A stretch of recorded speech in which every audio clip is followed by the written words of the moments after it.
తాకట్లో ఉన్న బంగారాన్ని విడిపించలేక వడ్డీల మీద వడ్డీలు కడుతూ ఇబ్బంది పడుతున్నారా?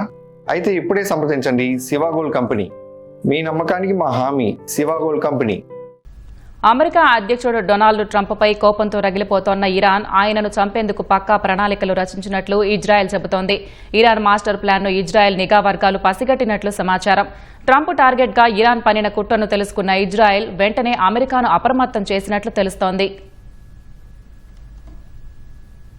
అమెరికా అధ్యక్షుడు డొనాల్డ్ ట్రంప్ను హతమార్చేందుకు ఇరాన్ పన్నిన కుట్రలను పసిగట్టినట్లు ఇజ్రాయెల్ నిఘా వర్గాలు తెలిపాయి. ఈ ఇంటెలిజెన్స్ సమాచారాన్ని ఇజ్రాయెల్ వాషింగ్టన్తో పంచుకున్నట్లు ది వాల్ స్ట్రీట్ జర్నల్ కథనం పేర్కొంది. ట్రంప్ హత్యకు ఇరాన్ ఓ నిర్దిష్ట ప్రణాళికను రూపొందించినట్లు తమకు సమాచారం వచ్చినట్లు ఇజ్రాయెల్ నిఘా వర్గాలు యుఎస్ను హెచ్చరించాయి. ఇరాన్లో ఖమేనీ అంతిమయాత్ర జరిగిన సమయంలో నెతన్యాహు సర్కారు ఈ సమాచారాన్ని అమెరికాకు అందజేసినట్లు అంతర్జాతీయ మీడియా కథనాలు వెల్లడించాయి. అయితే ఈ కుట్రకు సంబంధించి ఇతర వివరాలేవీ బయటకు రాలేదు. అమెరికా ఇరాన్ మధ్య మళ్లీ ఘర్షణలు మొదలైన వేళ ఇజ్రాయెల్ నివేదిక సంచలనం రేపుతోంది. ఇది పశ్చిమాసియాలో యుద్ధాన్ని మరింత తీవ్రతరం చేస్తుందేమోనన్న ఆందోళనలను పెంచుతోంది. ట్రంప్ను లక్ష్యంగా చేసుకుని దాడులు జరగొచ్చని అమెరికా నిఘా సంస్థలకు కొన్ని వారాలుగా సమాచారం అందుతూనే ఉంది. కానీ దీని గురించి ఇజ్రాయెల్ అలర్ట్ చేయడం ఈ మధ్య కాలంలో ఇదే మొదటిసారి. 2020లో ఇరాన్ సైనికాధికారి ఖాసిం సులేమానీ హత్యకు గురయ్యారు. ఈ ఘటన వెనుక అమెరికా హస్తముందని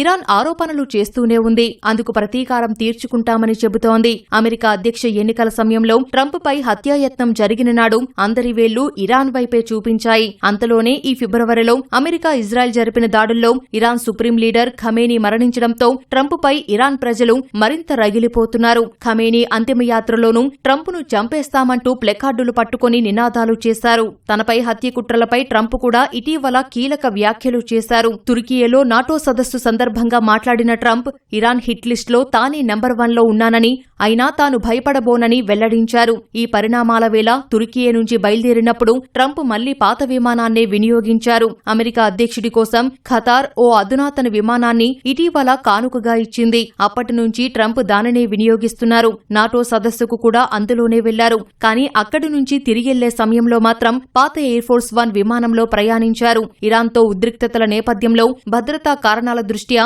ట్రంప్ ఈ నిర్ణయం తీసుకున్నట్లు అధికారిక వర్గాలు వెల్లడించాయి. అటు తాజా ఘర్షణలను ట్రంప్ నెతన్యాహుకు వివరించినట్లు ఇజ్రాయెల్ ప్రధాని కార్యాలయం తెలిపింది.